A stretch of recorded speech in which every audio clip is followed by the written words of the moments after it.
Hi, this is Paul Sackis, Good News Broadcast, speaking to Mead Wells. Hi, Mead. How are you? I'm well, Paul. Thank you. How are you? Okay, good. I got the opportunity to see the good things that you're doing at the seventh annual Hedge Fund Rocktoberfest to benefit Leg to Stand On, ALTSO, an organization that you founded. And congratulations on that. Thank you, Paul. You're doing beautiful work, and it's very successful in the world of. I guess. Did you found a hedge fund as well? Is it Octagon Asset Management a hedge fund or a financial institution? It looks like. It's a hedge fund. Oh, it is a hedge fund. Okay, what is a hedge fund? A hedge fund is a alternative investment vehicle that identifies opportunities to invest money in strategies which ideally generate higher returns than average with lower risk than average. That sounds like good news. It is if it works, but the good news is that more often than not they do work. So we're happy about that. Okay, and what brought you into that area yourself personally?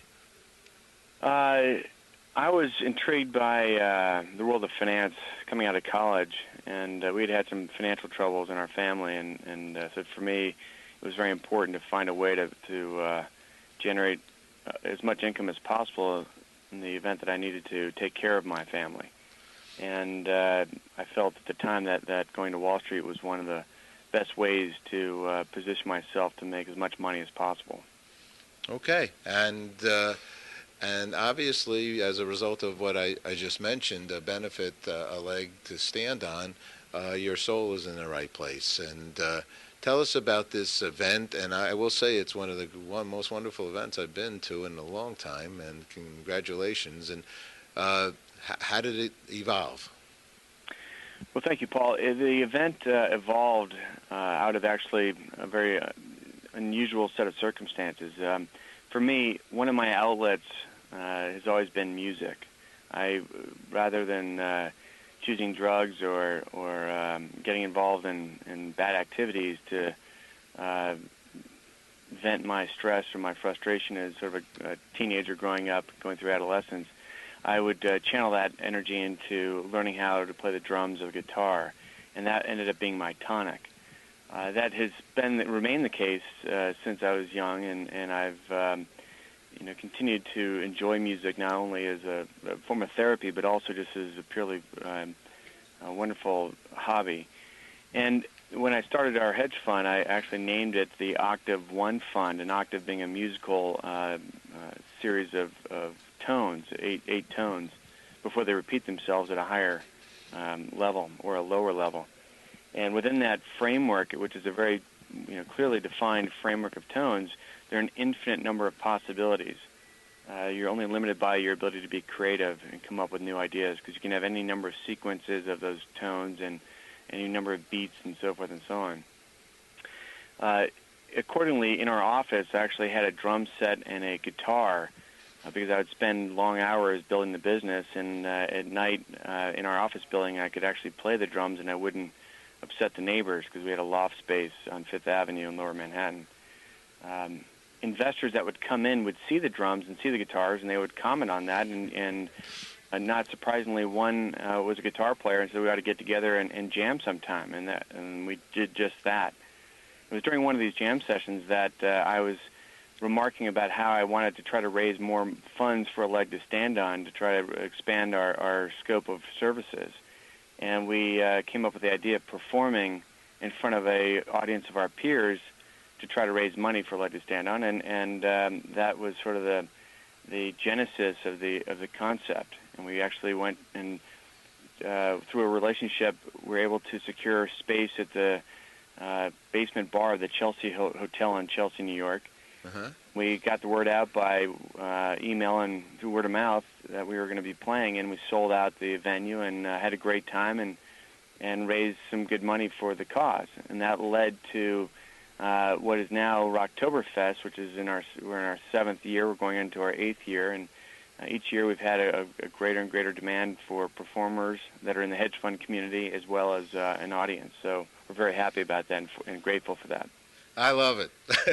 I love it, actually, because I'm a musician, and I started as a young man, and it has inspired me to become eventually a broadcaster. That's And so, hearing what you're saying, I love your thinking about the eight keys and the tones and the music. And we always have a big piano in our studio, and people just come in, and it's such a wonderful camaraderie also, and it's happy for people. People love the music, right? That's right. As I said, it's therapy. It's a tonic, and it's really something that we can all celebrate together, which is it's been an amazing part of my life. Now, I will say, as a musician, and have made many, many TV shows with musicians. In fact, we just did a beautiful thing. We Are Family, and Nile Rodgers, and Jackson Brown, and Sylvain Vincent, but these guys that you had and girls that you had on that stage were some serious, I'll call them dudes and girls, and God darn, they were really playing some music up there.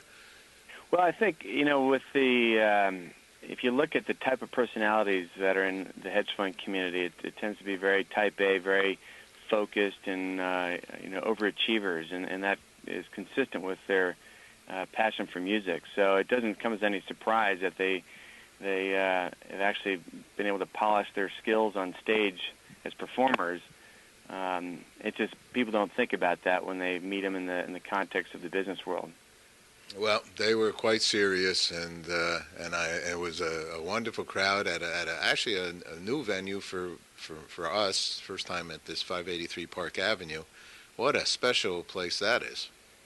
Yeah, we were very fortunate to find that. We've held the event at a number of places in the past, including B.B. King's, Planet Hollywood, the Grand Ballroom at the Hammerstein, and other venues. But this was sort of a unique spot. It's very easy to access for the attendees. It's a big, wide open space. It's actually a church, so it's designed to hold a large audience and get the word out. And we were very happy with it. So let's talk about ALTSO. 5,300 children around the world. What literally are you guys doing? Well, the mission is very simple. We find children that have limb disabilities in developing countries, and we offer them services in the form of free prosthetics if they have amputations, or if they have deformities of the limbs. We'll provide the corrective surgery in order to give them essentially a chance of having a normal life and all the opportunities that come with that. Well, that's quite major. How do you find the children, and how diverse is the organization, and how do we get involved? How do people donate and do things? Well, we have branched out into 12 different countries at this point, and the way we operate is that we identify partners in the emerging countries that are providing these services as either part of their overall program or maybe the direct focus of their program. And we will plug into their infrastructure so that we don't create our own infrastructure, which is an added expense. It's not really in an efficient way for us to carry out our mission. So we'll go through a lengthy due diligence process to make sure that they're reputable, that they're credible, that they're performing based on what they say they're going to do, that their tax returns are being filed, that their financials are being audited. And once we've gotten through that, through vetting them out, then we work together with them to provide a budget to serve the number of children targeted in the plan for that year. And it's a very specific approach where we get, let's say we've got 25 children that have come to us and that are on our waiting list for treatment. We need to buy however many below-the-knee limb kits. We need to buy however many upper arm limb kits. We need to conduct these many surgeries. And we have an actual line item budget, which allows us to have very clear visibility. And when we disperse the funds, we disperse in installments to make sure that the funds are being used for the purpose and for no other purpose.